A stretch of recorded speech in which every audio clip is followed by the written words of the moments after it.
Welcome back, everyone, to the show of Requirement to Harry Potter podcast, streaming everywhere you get podcasts and also on Everywhere. YouTube. I'm your On host, YouTube. David, and I am joined by my co-host, Spencer Price, Cole Harris. How are you guys? You know, I am. I had to have a servicer come by my house because I had some Peter Pettigrews. Oh, nice. Ew.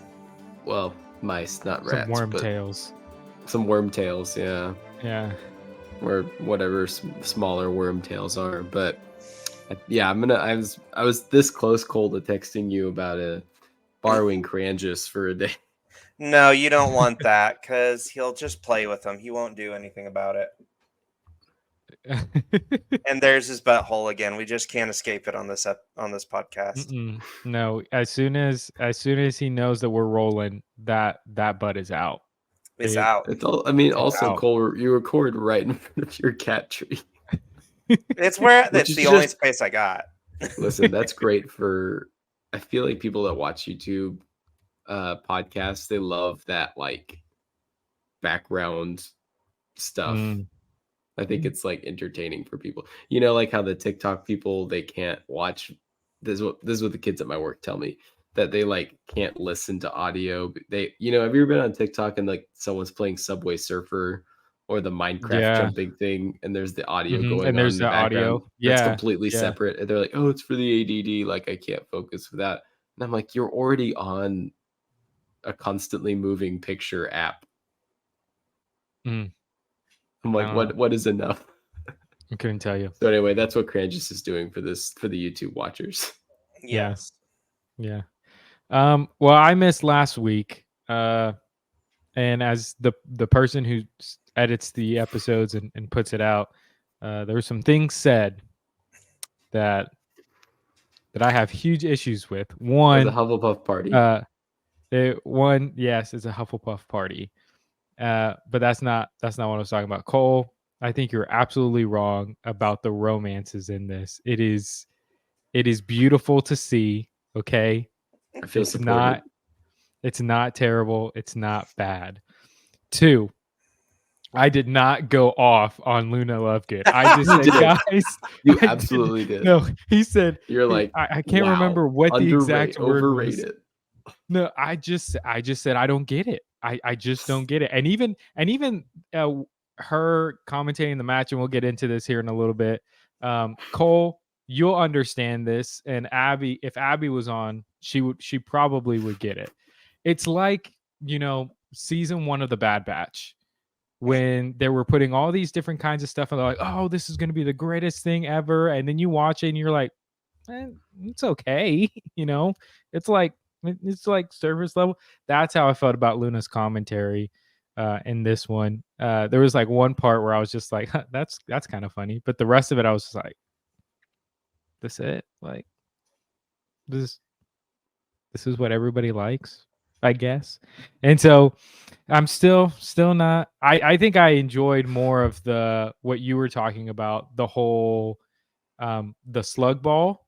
I think she was great in that. I thought it was really sweet. It was really sweet, and I loved the genuineness. I don't know if that came across 100%, but I thought Harry was being like genuinely nice to Luna and be like, this is literally the only person that I'd be okay going with it to this thing with. And I know this is back just last week, but I don't think I brought it up. The movie brings up the idea that Harry's first idea was for him and Hermione to go together as friends.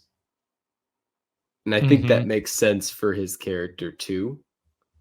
And I think like the movie character and I think the book Harry would have thought of that as well. Although, as we've discussed, there are some character differences over the years between movie Daniel Radcliffe, Harry Potter, and the book, which is totally fine.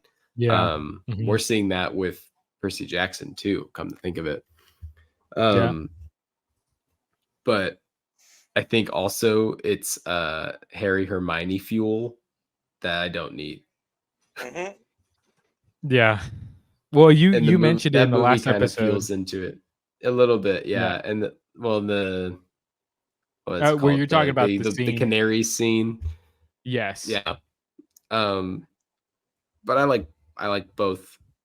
But yeah, Mhm. when you're talking about Luna's commentary and not enjoying it, my brain was doing Michael I just, Shannon and Man of Steel Cole. Heresy.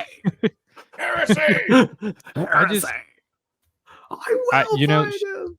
Such a good she's movie. better. She's better than, who was it? Bunty. The epitome. No. You were She saying was better Bunty than was the. better than Luna. Well, I mean, I did say that. Yeah, she was more. At You're this wrong. point in time, she's more interesting than Luna You're Lovegood. s- Book Luna Lovegood. No. But who was the one commentating before? Oh, Zachariah Smith. Yeah, Zachariah Smith, the epitome of Hufflepuffs. Yeah, I No, think he's not he the was. epitome of Hufflepuff. The shame. I thought it was hilarious though that Jenny just like went after him as soon as the match was over. Sorry, I'm giving my thoughts since I wasn't on the show, which was It's it was just great by funny the way. I enjoyed it. I enjoyed editing it. because, and this is just the path of podcasting with 4 people, and it's always a mix, which is why it's great that Cole's here though, because we always Yeah. at least have 3. But Yeah. we were filling Cole in because he wasn't there the previous week. Previous About one. your opinion from 3 weeks ago, based on recording. And then now Yeah. David is filling in everyone else again. Yeah, Which we might have to do next week for Abby. for Abby. No, she'll listen. She's a great she listens to this podcast when she listens to the episodes she misses. That she which isn't on. Yeah. Only Abby would do that. Mhm. I think when I miss, I listen to like the first few minutes, and then Mhm. and then I might come back, might not. Yeah. Just how great Abby is. But we Um, gotta get but anyway. we listeners, we will wait until all of us can be together. No promises. Yeah. But we will try Yeah. to get everyone together to finish this book. Yeah. And weep Well, together. weep together. We're in chapter 19 though, and we went all the way to chapter 24. So let's start with Elf Tales, which Abby wished that she was in this one. Yes. I feel like there is a chapter called Elf Tales or Creature's Tale in the next book, which is just a fun follow-up pun. Oh, I'm not sure. I don't know about Yeah, that. there's a chapter in Deathly Hallows called Creature's Tale. Oh, as in, yeah, like, a yeah. story. Yeah, I thought you meant in this one, but No, not in this book. yeah. But this one was it was pretty good. We obviously see Ron in the hospital wing after, almost dying from drinking in Slughorn's office after he had taken a love potion. You know the part that I love about this, David? Yes, sir. I mean, well, I love that there's more characters in this version. Yeah. In the movie, they're just like, we don't want to bring all these cast members back for one more scene in this different part of filming and stuff. Yeah. Like, we don't need to bring the whole family over here or whatever. We'll just have Dumbledore and Snape, and Michael Gambon will give some funny comment, and we'll move on. Because this is like multiple days in the hospital wing. But Hermione's just absolutely mortified and like won't leave Ron's side. And I know the movie kind of does that too, but she just like hasn't spoken in hours because she's just so worried about him. She just cares about him so much.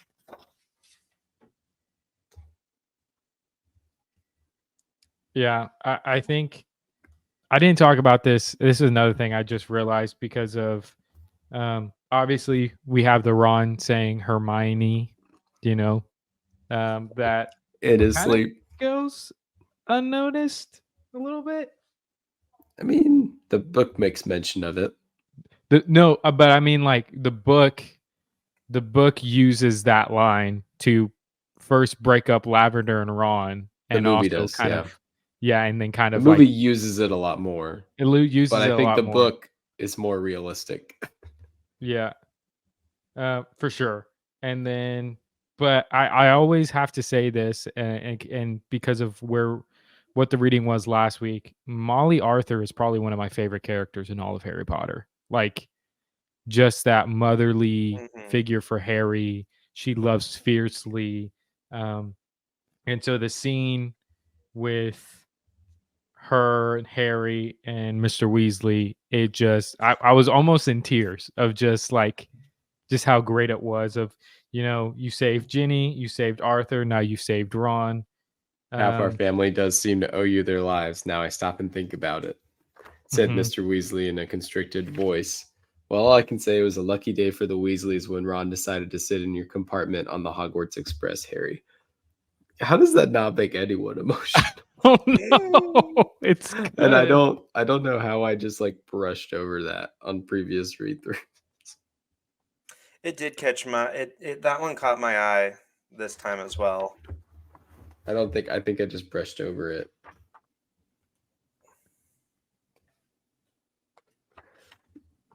But yeah, Hermione apparently, it says having hurtled white-faced up to Harry outside the hospital wing and demanded to know what had happened. She had taken almost no part in Harry and Ginny's obsessive discussion over how Ron had been poisoned, but merely stood beside them, clenched-jawed and frightened-looking, until at last they had been allowed in to see him. Mm-hmm.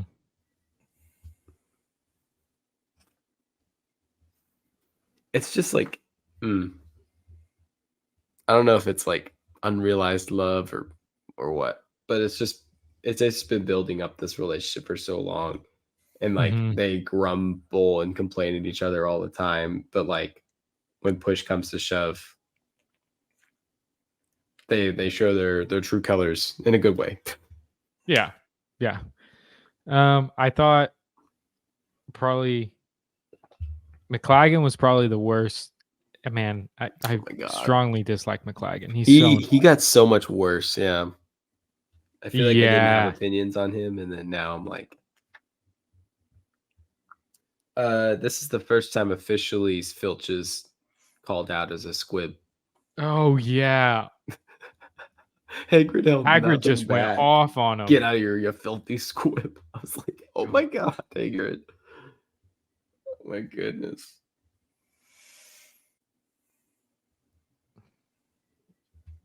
And then also it's weird. I mean, not weird, but it's sad.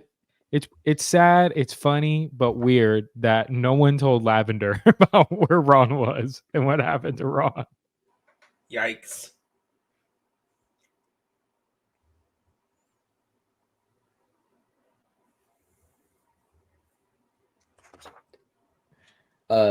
Yes, we already mentioned it, but the Luna commenting is so good.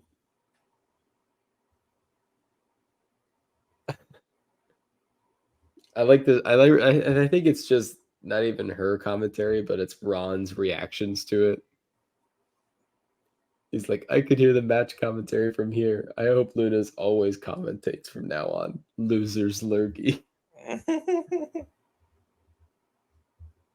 See, that was the one good good line that she had. The rest of it was just it's all great because she's just like, oh, I suppose that he's gonna score now. He just doesn't care about the game at all. And this is okay, but here's the thing, and here's probably why I'm so critical, is because I'm an announcer. Okay, I announce football games and basketball games, and I take my job extremely seriously. And she just does a total disrespect to the industry as a whole. McGonagall had to do her job for her. Oh, because I don't want to think about game announcers right now. 70-40 to Hufflepuff, barked Professor McGonagall into Luna's megaphone. She says, is it already? Pay attention. Gosh, girl. Pay attention. And do your Smith job. Of Hufflepuff with the quaffle. He did the commentary last time. And Ginny Weasley flew into him. I think probably on purpose. He's lost the quaffle. Ginny took it from him. I do like her. She's very nice. And it's also that's how Jim Dale like does his Luna voice. It's just very dreamy and very, very slow. So good. I think And it I would think work part if it of was a little the slower, like the way you just did it, because his was still kind of fast. yeah, Like, but and I the way think you did it probably would have been, it would have went better. maybe it's my imagination of it. I think also I think the movies kind of did it more everything more standard. I Mhm. think in fact I think Half Blood Prince didn't even have the announcer. They didn't No, even do this game. they didn't even But I'm do a. saying Yeah, they did one game. they did Um the first game against Slytherin. Yeah. yeah, which yeah. I don't even know if they played Slytherin in the movie, come to think of it. Or like No, they they didn't really did, specify. but it was like it was also like cold outside and like They just kind of like didn't snowing. Like it they didn't like didn't match the same. specify Yeah. no.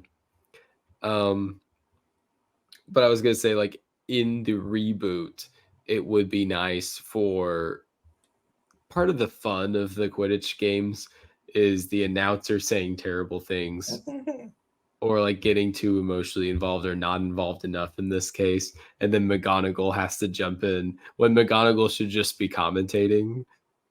Like I think that's almost part of the the gag. Like before it was Lee Jordan and he like swears and stuff, and she's like, Hmm. "Stop it, Lee!" And she starts like getting involved, and then Zachariah Smith, and she's trying to keep him in check, and then now it's Luna Lovegood. Like I miss Lee Jordan, but this is still funny too. Yeah, yeah, especially hearing Luna. I really miss Lee Jordan. 100%. But he's a biased commentator, David. But I he's mean, I still guess most good. Does a commentators good are. job. Yeah. I know I am. I have like I use the nicknames for our football players, and I go That crazy. I go all out. they should that one channel, I forget what it's called, Half Blood University or something. They need to make some Oh like yeah. TikToks about Lee Jordan's commentating with like I don't know, Stephen A. Smith or something.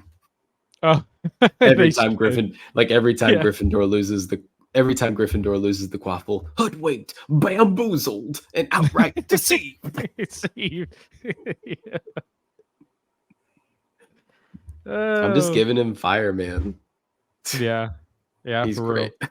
He doesn't Let's miss very often. Anyway, let's move on. yeah, yeah. Let's talk about real quick. Dobby and Creature fighting fighting in the hospital wing. Harry calls to Creature because he's like, "Oh, I need him for something." And so then it's Creature and Dobby fighting and going back and forth because obviously Dobby is defending Harry in his honor.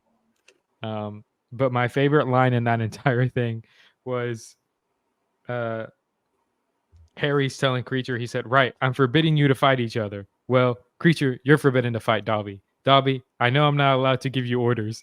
And Dobby is a free house elf and he can obey anyone he likes. And Dobby will do whatever Harry Potter wants him to. I just love I'm Dobby just so like, much. and this book does a lot to say how far Harry's come as a wizard because Mm. he realizes what to do, and then he goes quietly, tentatively. Harry spoke to the darkness creature, and then the second they all pop up and they're fighting and stuff. Harry whips his wand toward the door and does the Muffliato spell Mm. just to like cover their tracks and everything. Because I feel like younger Harry would have been caught or something would have happened, but Harry is just like he's on a different level now. Yeah. All of them are actually. Mm-hmm. But yeah, Dobby's hilarious. I think it's later when he comes back that Dobby's like, I have not slept in 7 days. Mm. Yeah.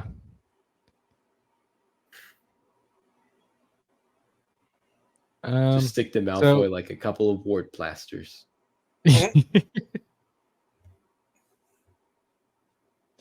But let's go ahead and let's move on to chapter 20, Lord Voldemort's request. I don't really love this. I don't love the Hepzibah Smith memory story.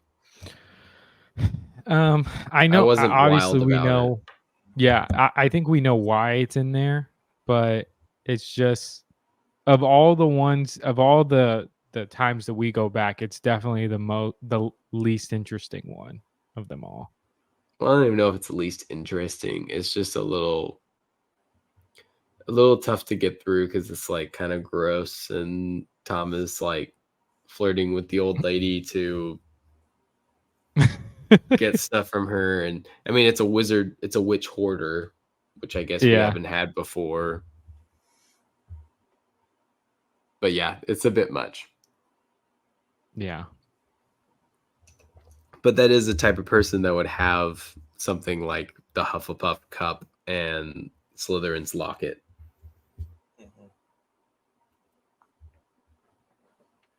I think it's interesting that Ron has not broken things off with Lavender either. He doesn't. He still hasn't. At the end of, he barely does, like at the very end of this At reading. the very end. Yeah. Just before, and it's because of Felix Felicis, which we'll get back to later. Mm-hmm.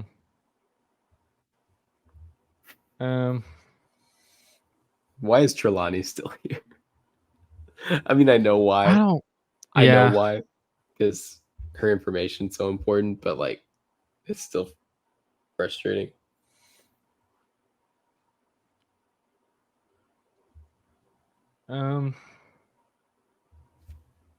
I think that second memory that we go into is probably the most interesting one. That one's wild. Yeah.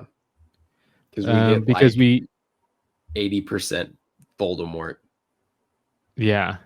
Or something like that. Like crazy. Well, let me see. I also just love Dumbledore's conversation with Tom. And like when they become purely, at one point they just drop all the pleasantries. That the pleasantries weren't, caked in implications to each other and all of that. But Dumbledore, what did he say? I think you must know I've seen and done that I've seen and done much since I left this place. And Dumbledore says, rumors of your doings have reached your old school, Tom. I should be sorry to believe half of them. Yeah.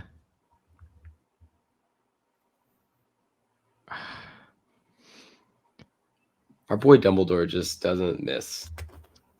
No. He does not. I think also the description of Voldemort is extremely interesting. Mm-hmm. And I'm gonna see if I could. I've been trying to see if I could do this. I don't know if I can. I'm good. I got it. If that's what you're looking for. Yeah.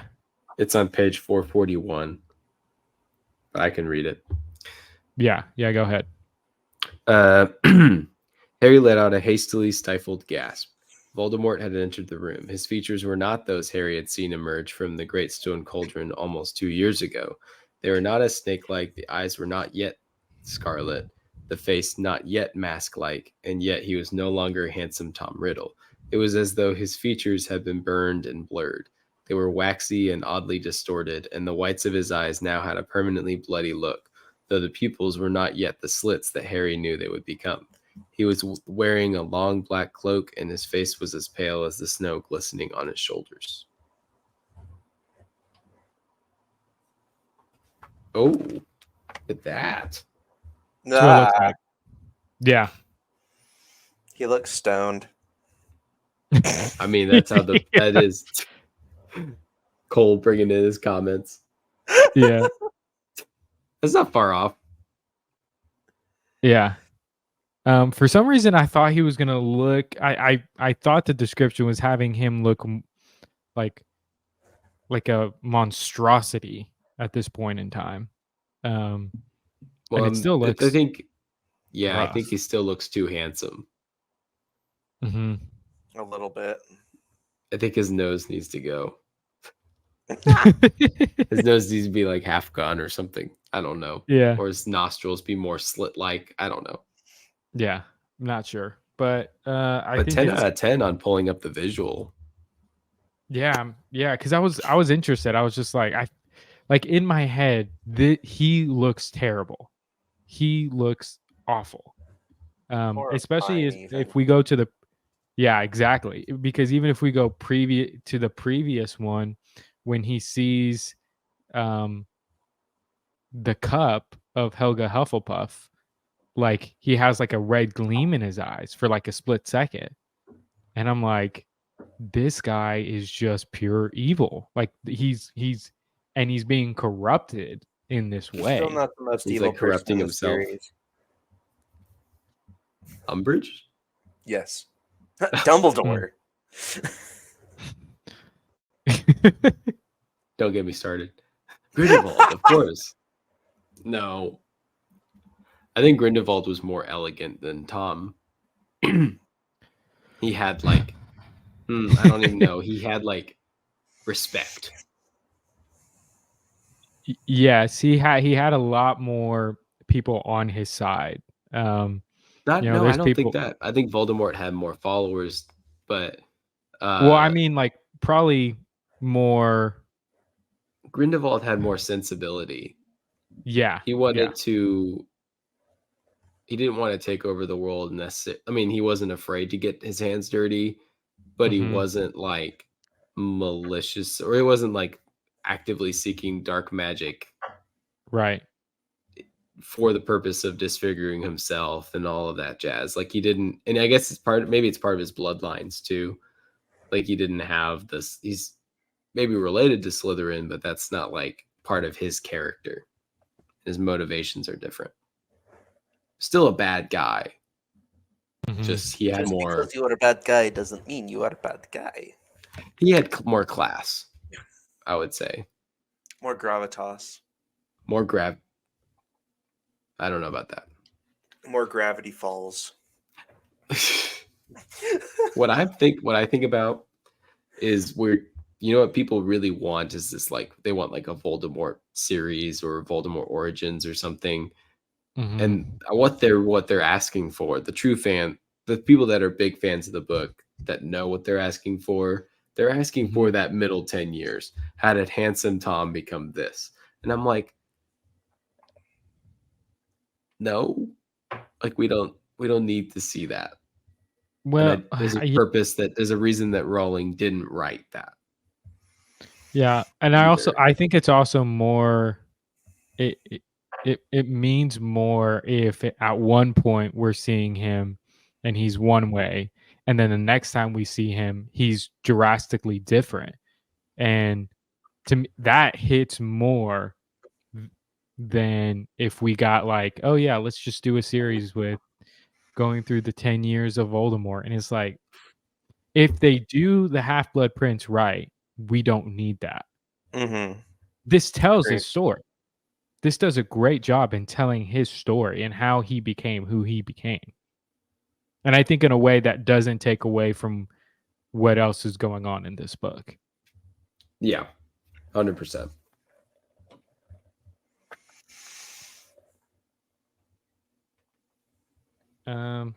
But I think the only thing left in this chapter is just this storyline with Tonks. No, that's not it. That's 21. That's 21. Yep. Yeah, it's the next one. But we do have this.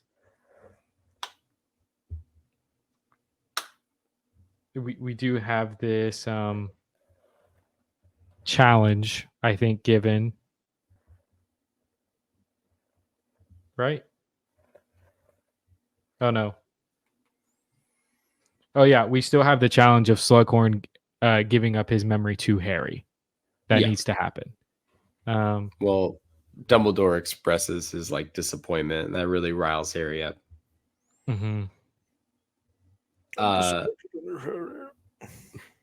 Very good, Cole. Very good. Cole will love the Hermione starts fixing Ron's essay, and he says, "I love you, Hermione."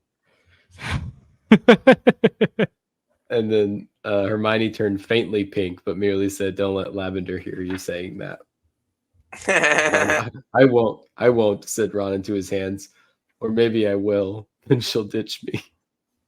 And I just imagine, like in his hands like this, like, I won't, maybe I will.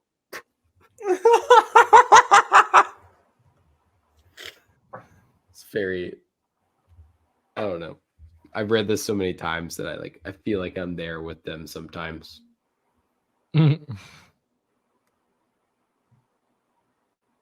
Oh, this is when Dobby and Creature come back.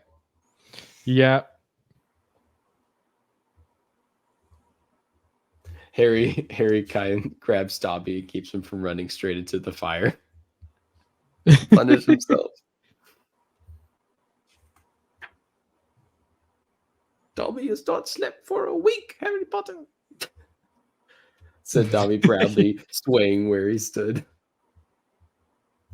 Draco Malfoy is a bad boy who he shuddered from the tassel of his tea cozy to the toes of his socks and then ran at the fire as though about to dive into it.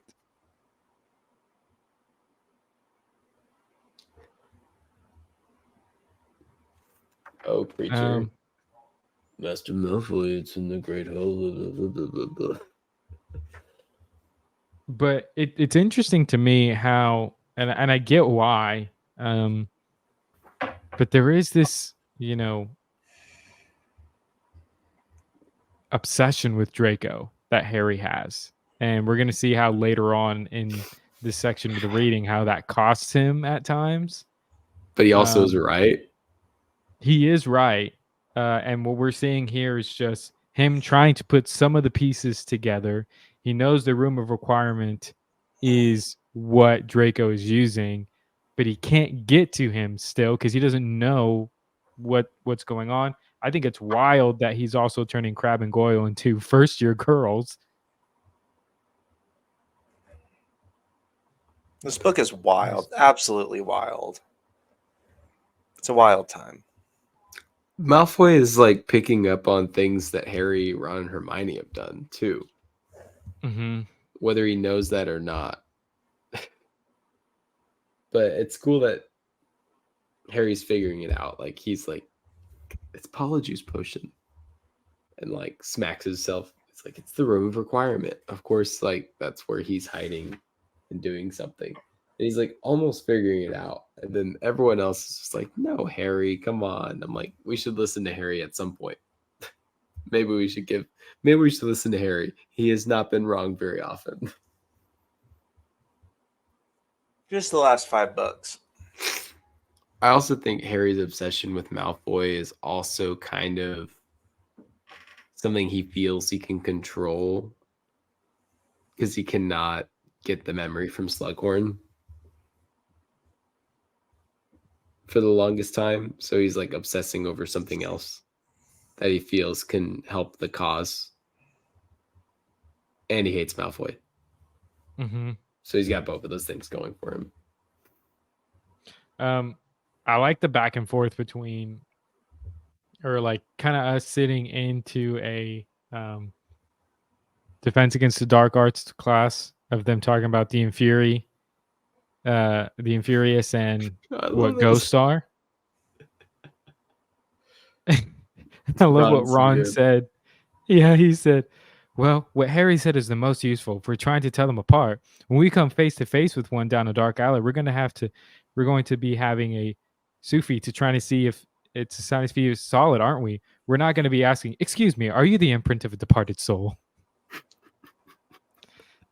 And then there was a ripple of laughter instantly quelled by the look of Snape that he gave to the class. Just Ron's just great humor. He hasn't had as many jokes this book, but that was a good one. Mm-hmm. Excuse me, are you the imprint of a departed soul? It's like one of those things that I'm like, I wish Snape we could just take a joke. Because that's a pretty good joke. Be better, Snape. You won't, but just be better. This is where we see Tonks, David. Yeah.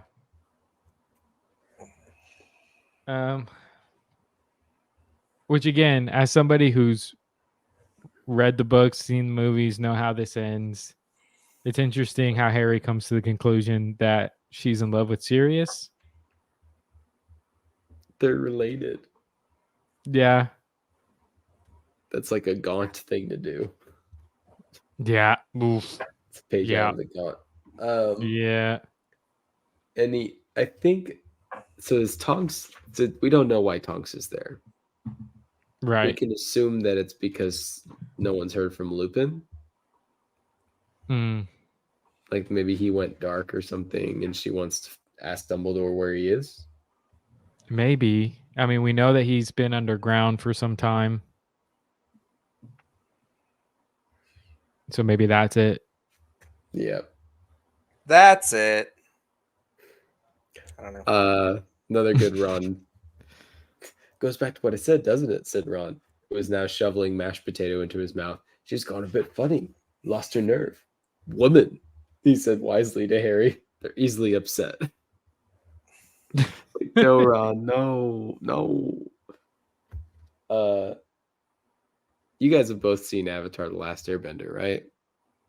Yes. It was the live action one? No, the animated. Oh yeah, of course. It was a very Sokka thing for Ron to say. Hey. Catching up. I'm catching up. Mm.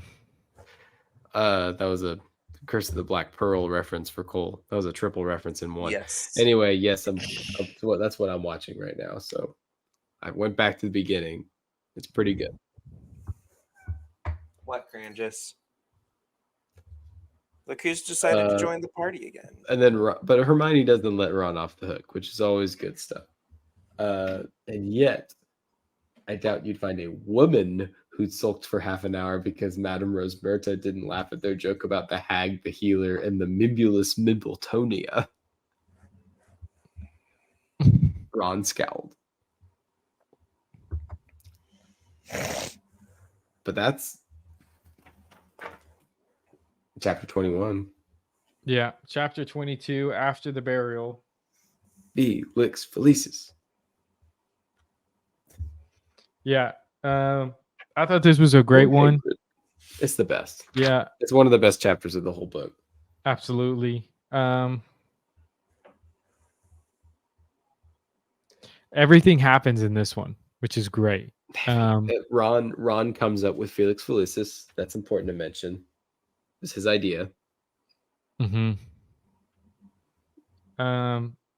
Harry ends up breaking up two couples with it. And being under the invisibility. You can't do that cinematically, but gosh, it's so good. Yeah. He just finds the love of his life. He gets the love of his life by coincidence. Through Felix Felicis. I mean, through luck, but that feels like almost cheating as much as love potion or something. Yeah. Like they were going to break up anyway, I guess, but he speeds up the process. Yeah, he puts the death nail into it. It's just really funny.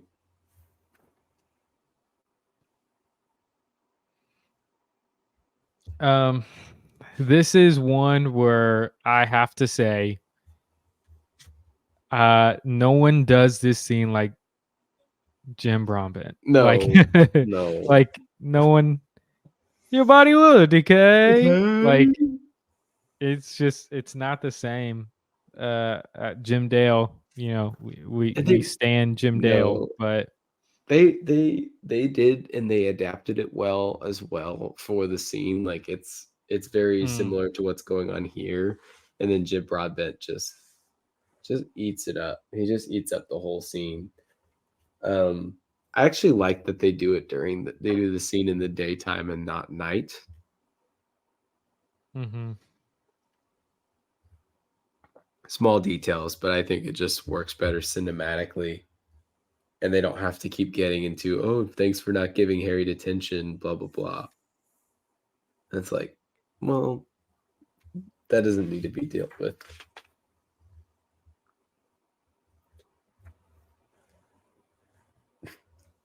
I love the detail though. King of the arachnids. A lot of details though. Yeah, I love the whole conversation of Harry telling Slughorn how Lily died, and even saying like Slughorn saying, "That's enough, really, my dear boy, enough. I'm an old man. I don't need to hear. I don't want to hear. I forgot," lied Harry. Felix Felice is leading him on. You liked her, didn't you? Liked her? I don't imagine anyone who met her wouldn't have liked her. Very brave, very funny. It was the most horrible thing. And then, but you won't help her son, said Harry. She gave me her life, but you won't give me a memory. Ouch. Yeah, he was, jeez.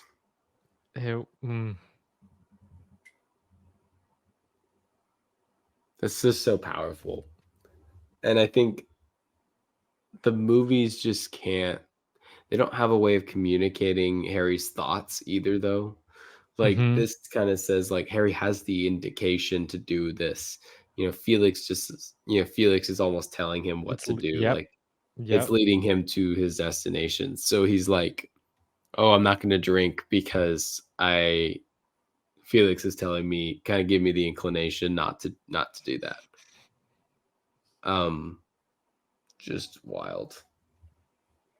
This is stupid. There's always songs. There's a lot of songs in the books that just don't make they never made the movies, or they made deleted scenes in Hoggy or Hoggy Woggy Hogwarts. Teach us something, please. Yeah. That was a deleted scene. Look it up, listeners. You'll love it. Maybe. If you're a true fan, you'll love it. But this one, they actually put some of it into the movie. Like, I don't know. I'm glad I read this part and not listen to Jim Dale, because I have to read it in the movie tune. And his one snapped in two, which was sad. and Robbie Coltrane just holding the tune, holding the fort. Oh, the book doesn't have the goldfish. Oh yeah, that was it turned into a lily. Yeah, Steve Kloves. I think for what it is a good scene. Still, I think that the book version is still more powerful, but I think that the movie did a different way. That was all right. I think they're actually equal, and it's it's Broadbent. It's just Jim Broadbent evening the playing field. Yeah, Slughorn's just one of those characters. It's just an interesting character in the book. Very different, but also Jim Broadbent still does a good job. Like, he still does the velvet smoking jackets, and he still has all of the kind of whimsical natures and what have you, and the ambition, which I think we need to talk about the next chapter. Just so much shame. And so let's hop into it. Chapter 23, Horcruxes. Watch your profanity. My question is that Slughorn must have been more ambitious in his past. Like, I think almost like the Slughorn we see at this point in time is more sensible, and his ambition is just taking a different form. The backseat, wanting to be connected, just comfortable and connected. But like, I feel like a young Slughorn must have had some of that. I don't want to say Tom Riddle, but yeah, or like that Tom Riddle kind of eagerness, or Malfoy, or even Dumbledore and Grindelwald, like that thirst for greatness and that curiosity. Because how would he know about Horcruxes any other way?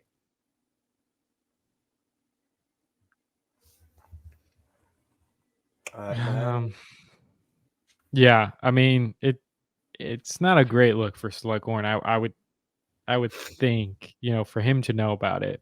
Tom does a really good job on getting him to discuss it and to talk about it.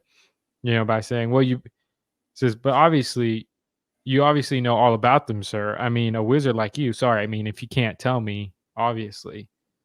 I just knew if anyone could tell me, you could. So I just thought I'd ask. And it was a work. It still doesn't excuse Slughorn from telling a 16 absolutely or 17-year-old about the worst thing in all of existence. Yeah, for sure. I feel like the movie kind of settles it a different way too, where he kind of doesn't say he doesn't give instructions. Like the book, he's almost like, you have to kill someone and then you do this. And in the movie, he's like, well, there's only one thing terrible enough to do that. And Tom's like, murder. And he's like, yes. Which of course is terrible. Yeah. I think this reveals the whole gimmick. Like this, the whole gambit is here now. Like, this is what your job is, Harry. This is what I'm doing. Were you gonna say something cool? Oh, I did say something. You guys just didn't hear me. What'd you say? Spencer said murder, which is horrible, and I said from a certain point of view. Well, I mean, speaking of that goes to the rest of the conversation that Harry and Dumbledore have.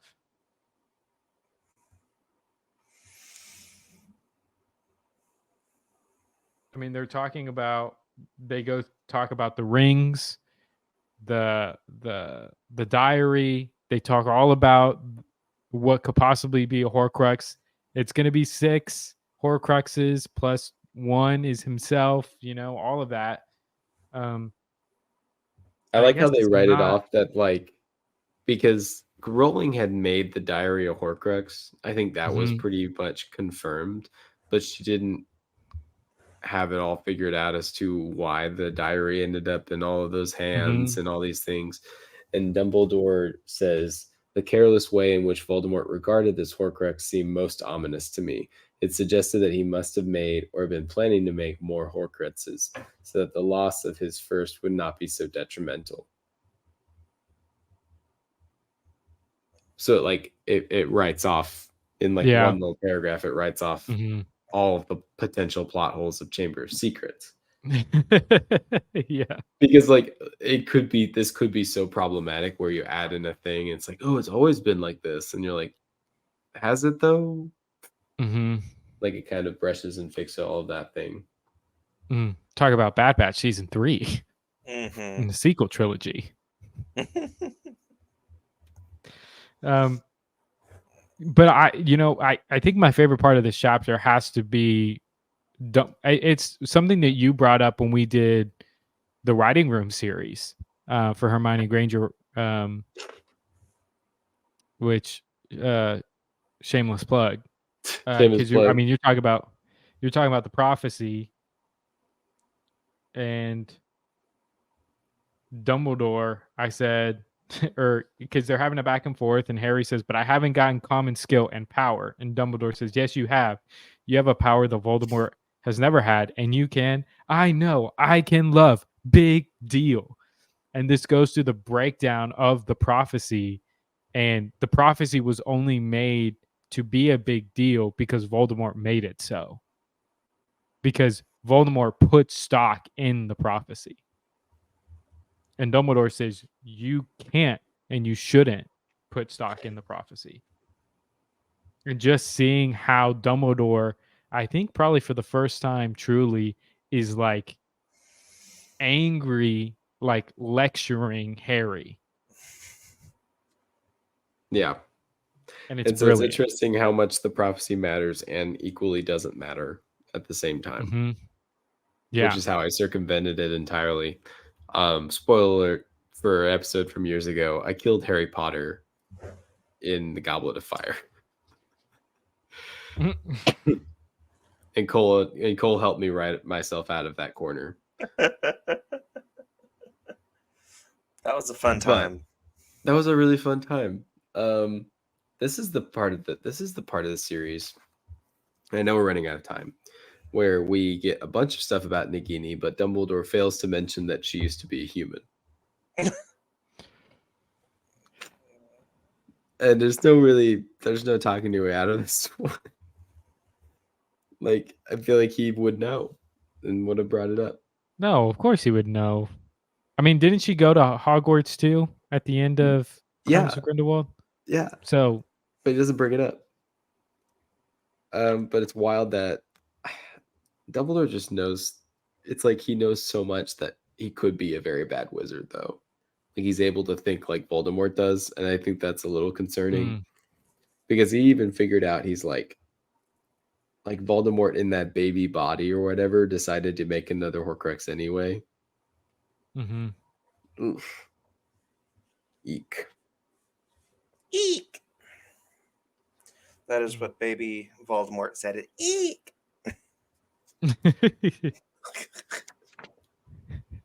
Yes, that's Dumbledore says to himself. But yeah, 100%. That whole argument is so good. Mm-hmm.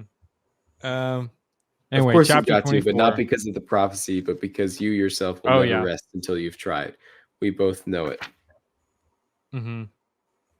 Imagine, please, just for a moment, that you had never heard the prophecy. How would you feel about Voldemort now? Think. Well, I think it says also, but he understood at last what Dumbledore had been trying to tell him. It was, he thought, the difference between being dragged into the arena to face a battle to the death and walking into the arena with your head held high. Some people perhaps would say that there was little to choose between the two ways, but Dumbledore knew. And so do I, thought Harry, with a rush of fierce pride, and so did my parents. And that there was all the difference in the world. So good. Just fantastic. But chapter 24, Septem Sempra. Ron, you're making it snow. Didn't happen in the same place, but it's still fun. Yeah. And then Cole's going to love this. It's just like, Ron, he brushed some of the fake snow off Hermione's shoulders. Lavender burst into tears, and Ron looked immensely guilty and turned his back to her. And Hermione immediately let go of Ron's arm. Sir, it looks like we've all got horrible dandruff now. We split up, he told Harry out of the corner of his mouth last night. Yeah. Obviously, she couldn't see you, so she ought to bet both of us. So many things happen in this chapter alone as well. Katie Bell comes back, which is nuts. And then we have the of course, this puts you in a bit of a dilemma, doesn't it? Said Hermione. Yeah. What do you mean? Said Harry quickly. A Quidditch team. Oh yeah.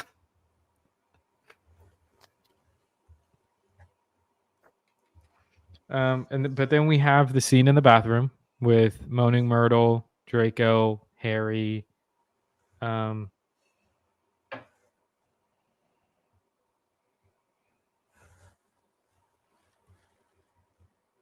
and it was brutal because Malfoy was going to use a forbidden curse. What did he do? He was going to do Crucio. Well, they're really trying to sell it because of how bad. She's really trying to sell it because of how bad Sectum Sempra is. Yeah. To kind of get over it, I guess. Mm-hmm.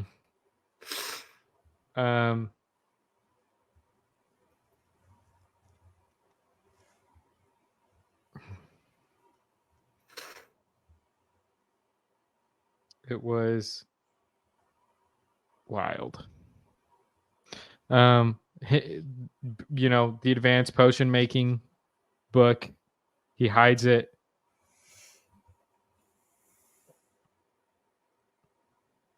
Sectum Semper is just such a dark curse. Yeah. And I love the movie one too. The movie version of the scene.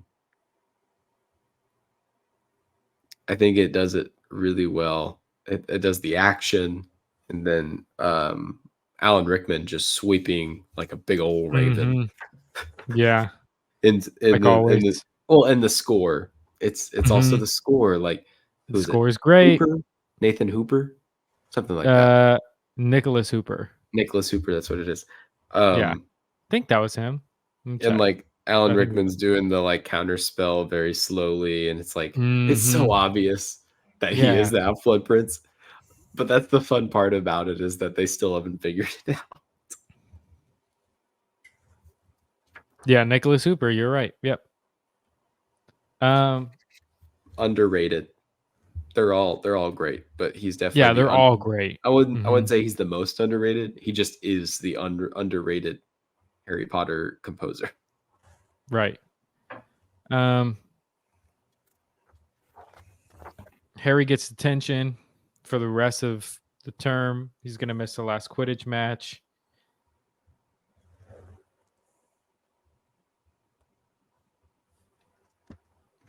Oh, this is the part where it's like he gets back and he's like, why does it have the name Runel Waslib? And he said, that's my nickname. It's like, it's funny, but he also just like almost murdered Malfoy. But it's a really good tie back, because Runel Waslib is because he was using a spell check quill that had stopped working. Yeah. That's my nickname. Your nickname. Yeah, that's what my friends call me.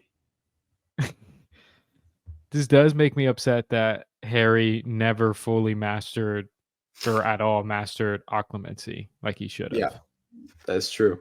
But it's kind of great. It's like now he's getting really kicked for it.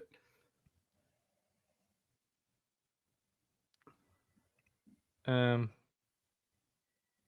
then we also have the one few times that Ginny and Hermione get into it. As he deserves.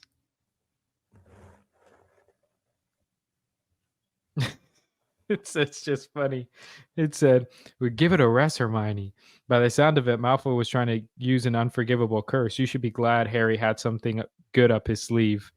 Well, of course I'm glad Harry wasn't cursed, but you can't call that Septum Sempra spell good, Ginny. Look where it landed him. And I have thought, seeing what this has done to your chances in the match. Oh, don't start acting as though you understand Quidditch. You'll only embarrass yourself.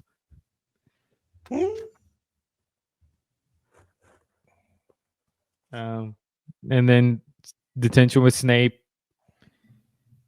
trying, has him catalog all of his father and his godfather's detentions. Is Ginny, a Snape thing to do.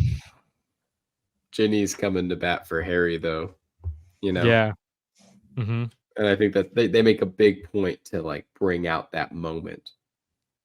Harry and Ron stared. Hermione and Ginny, who had always gotten together very well, were now sitting with their arms folded, glaring in opposite directions. And Ron just doesn't know. And I don't think Harry's entirely figured it out. I think it's like gotta be one of my favorite scenes, is the Harry going back, like the whole breakdown of the scenes where Harry's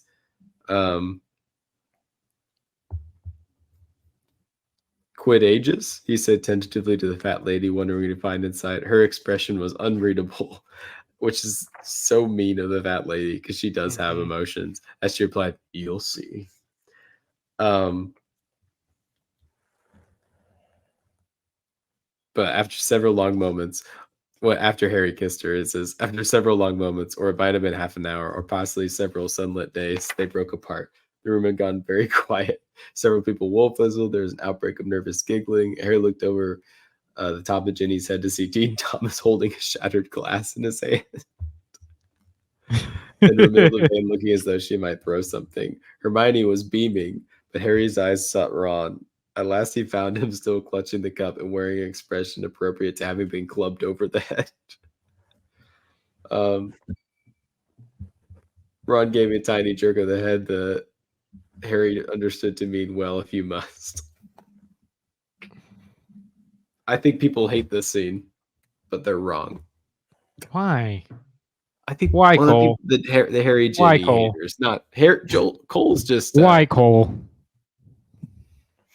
Cole's just not a sap. I was everything. Yeah, he's not a sap. Yeah, I'm not a sap. It's not anti Harry Ginny. At least I don't think so. No, it's not. It's anti-sap. So again, I'm going to say this, and if I offend you, I apologize.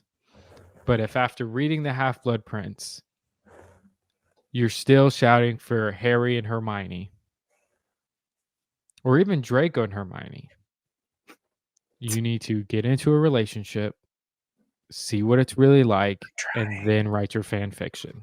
I'm trying. No, not you, Cole. I mean, Hermione fans, I think you should see a therapist or something. For real. You need some more. I don't know. Well, this coming from the man who gave the people what they wanted in his writing room series. It was perfect until that point. Until you started doing that. I did it. It was Chef Kiss.